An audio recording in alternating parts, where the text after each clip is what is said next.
Assalamualaikum warahmatullahi wabarakatuh. Alhamdulillah wassalatu wassalamu ala rasulillah wa ala alihi wa ashabi ajma'in. Sahabat muslim rahimakumullah, pada video kali ini kita akan membahas salah seorang yang luar biasa membenci Rasulullah SAW, namun pada akhir hidupnya beliau menjadi mujahid dan syahid di jalan Allah Subhanahu wa ta'ala. Namun sebelum itu, bantu channel ini berkembang dengan cara subscribe, like, komen, dan share ke teman-teman yang kalian cintai, agar mereka juga mendapatkan manfaat dari video ini. Ikrimah bin Abu Jahal merupakan bangsawan dari suku Quraisy dan termasuk pemuda Quraisy yang terbaik yang ada pada saat itu. Dan disebutkan pula bahwa Ikrimah adalah orang yang paling layak untuk masuk Islam. Kenapa? Karena sahabat-sahabatnya yang seumuran dengan dirinya, yakni Sa'id bin Abi Waqqas dan Mus'ab ibnu Umair, telah memasuki Islam lebih dahulu. Dia juga pemuda yang gagah berani, mahir dalam menunggang kuda juga. Dalam perang Uhud, Ikrimah bin Abu Jahal termasuk salah satu panglima dari tentara Quraisy. Pada masa jahiliyah, Ikrimah juga termasuk pemuda yang sangat patuh kepada orang tuanya, terutama kepada ayahnya, yakni Abu Jahal, yang mana Abu Jahal merupakan Fir'aun pada saat itu. Julukan itu dia dapat dari Nabi SAW karena sangat membenci Islam dan umat muslim. Dan Ikrimah, demi menyenangkan ayahnya Abu Jahal, Ikrimah akan melakukan apa saja, termasuk dengan kejam dan pedih menyiksa kaum muslimin.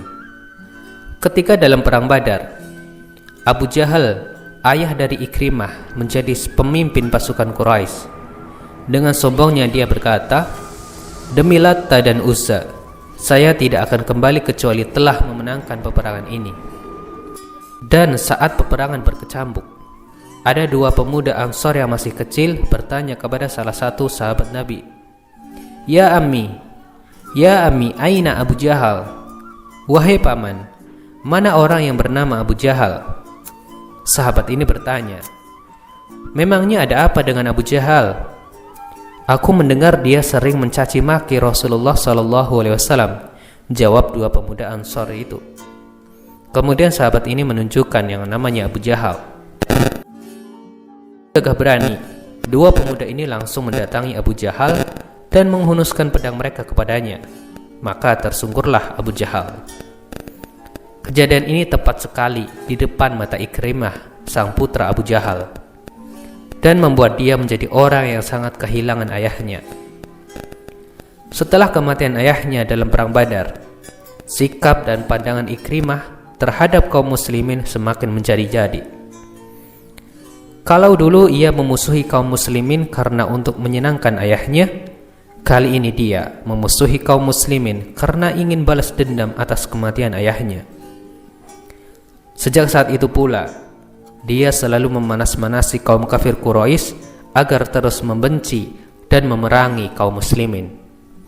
Hingga terjadilah perang Uhud, yang mana dalam perang tersebut Khalid bin Walid menjadi panglima sayap kanan dari pasukan Quraisy dan Ikrimah bin Abu Jahal menjadi panglima sayap kiri.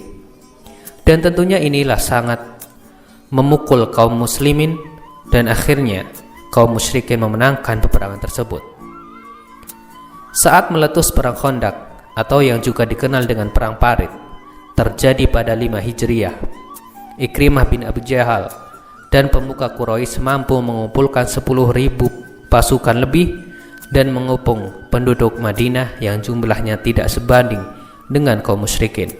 Melihat hal tersebut, sahabat Nabi yang mulia Salman Al-Farisi mengutarakan idenya untuk membuat Khandaq atau parit di sekeliling kota Madinah. Sehingga dengan adanya parit tersebut, pasukan musyrikin kesulitan untuk menuju kota Madinah. Ikrimah bin Abu Jahal tak sabar dengan pengepungan yang membosankan itu. Lalu dia nekat menyerbu benteng kaum muslimin dengan dibantu beberapa pasukannya. Namun hal itu tidak berhasil. dan mengakibatkan terbunuh pasukan dari kaum musyrikin yang bernama Amru bin Abdidin. Akhirnya Ikrimah dan pasukannya lari terbirit-birit di bawah hujan panah kaum muslimin. Mereka kembali kepada pasukan kaum musyrikin. Dan ketika Fathul Makkah atau penaklukan kota Makkah pada tahun ke-8 Hijriah, kaum Quraisy memutuskan untuk tidak akan menghalangi Rasulullah SAW dan kaum muslimin masuk ke kota Makkah. Tetapi tidak dengan Ikrimah dan beberapa orang pengikutnya. Mereka menyerang pasukan besar kaum muslimin, namun serangan itu dapat dipatahkan oleh Panglima Khalid bin Walid, yang mana Khalid bin Walid telah dahulu masuk Islam. Setelah kota Mekah ditaklukkan oleh kaum muslimin, Rasulullah SAW mengumumkan untuk menangkap penjahat perang dan mengeksekusinya. Termasuk di dalamnya terdapat nama Ikrimah bin Abu Jahal. Mendengar namanya disebut, Ikrimah melarikan diri ke Yaman, sedangkan Ummu Hakim, yakni istri Ikrimah, masuk Islam. Ummu Hakim meminta kepada Rasulullah SAW supaya mengampuni Ikrimah. Rasulullah SAW memenuhi permohonan tersebut. Maka Ummu Hakim pun berangkat menyusul Ikrimah. Setelah bertemu dengan Ikrimah, Ummu Hakim membujuk suaminya agar mau kembali ke kota Mekah dan juga mengkabarkan bahwa Rasulullah SAW telah mengampuninya dan memaafkannya. Ikrimah pun mau untuk kembali ke kota Mekah dan berniat untuk masuk Islam. Ketika Ikrimah dan istrinya hendak kembali ke kota Mekah, Rasulullah SAW berkata kepada para sahabatnya, Ikrimah bin Abu Jahal akan datang di tengah-tengah kalian sebagai mukmin dan muhajir. Karena itu, janganlah kalian memaki ayahnya, sebab memaki orang yang sudah meninggal berarti menyakiti orang yang hidup. Rasulullah SAW pun menyambut Ikrimah dan istrinya dengan gembira. Lalu Rasulullah duduk diikuti Ikrimah yang duduk di hadapan Rasulullah SAW dan mengucapkan 2 kalimat syahadat sebagai tanda keislamannya. Setelah itu, Ikrimah memohon kepada Rasulullah untuk mendoakannya agar Allah mengampuni segala dosa dan kesalahan yang telah ia lakukan pada masa jahiliyah. Rasulullah SAW pun mengabulkan permintaan Ikrimah. Maka mendengar jawaban tersebut, wajah Ikrimah pun berseri-seri seraya berkata, "Demi Allah, ya Rasulullah, dulu saya selalu mengeluarkan dana untuk memberantas agama Allah, dan mulai saat ini akan saya tebus dengan mengorbankan hartaku berlipat ganda untuk menegakkan agama Allah. Dan telah banyak kaum muslimin yang gugur oleh tanganku, melainkan akan kutebus dengan membunuh kaum musyrikin berlipat ganda demi menegakkan agama Allah." Sejak saat itu, Ikrimah selalu mengikuti peperangan bersama Rasulullah SAW dan bergabung di barisan pasukan berkuda.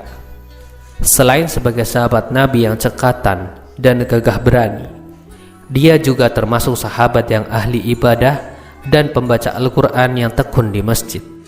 Saat perang Yarmuk terjadi, yaitu pasukan muslimin berjumlah 40.000 lebih melawan 400.000 lebih pasukan musyrikin, Ikrimah maju berperang dengan gagah berani dan membabi buta. Melihat hal itu, Khalid bin Walid yang saat itu menjadi panglima perang segera mengejar Ikrimah dan berkata, "Ikrimah, kamu jangan bodoh, kembali. Kematianmu adalah kerugian besar bagi kaum muslimin." Namun Ikrimah tidak mengindahkan dan berkata, "Biarkan saja ya Khalid, biarkan aku menebus dosa-dosaku yang telah lalu. Aku telah memerangi Rasulullah di medan peperangan. Pantaskah kini aku lari dari perang melawan tentara Romawi? Tidak, sekali-kali tidak." Kemudian dia berteriak, "Siapa yang berani mati bersamaku?" Beberapa orang langsung bergabung dengan Ikrimah dan menerjang pasukan Romawi. Akhirnya, walaupun korban berjatuhan, mereka berhasil memukul mundur pasukan Romawi dengan kemenangan yang gemilang.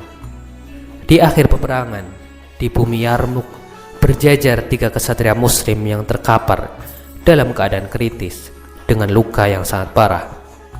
Mereka adalah Al-Haris bin Hisham, Ayyash bin Abi Rabi'ah, dan Ikrimah bin Abu Jahal. Al-Haris meminta air minum, namun ketika hendak minum, ia mendengar Ikrimah meminta minum juga. "Berikan dulu kepada Ikrimah," kata Al-Haris. Ketika air didekatkan ke mulut Ikrimah, ia melihat Ayyash menengok kepadanya. "Berikan dulu kepada Ayyash," ujar Ikrimah. Ketika air minum didekatkan ke mulut Ayyash, dia telah meninggal. Orang yang memberikan minum segera kembali ke hadapan Haris dan Ikrimah, namun keduanya pun telah meninggal juga. 3 kesatria yang gagah berani pun syahid menyusul para mujahid dan Rasulullah SAW yang telah dulu bertemu Allah Subhanahu wa Ta'ala. Inilah kisah Ikrimah bin Abu Jahal, musuh Rasulullah yang menjadi pembela dan sahabat Rasulullah SAW. Semoga bermanfaat. Wallahu a'lam bishawab. Wassalamualaikum warahmatullahi wabarakatuh.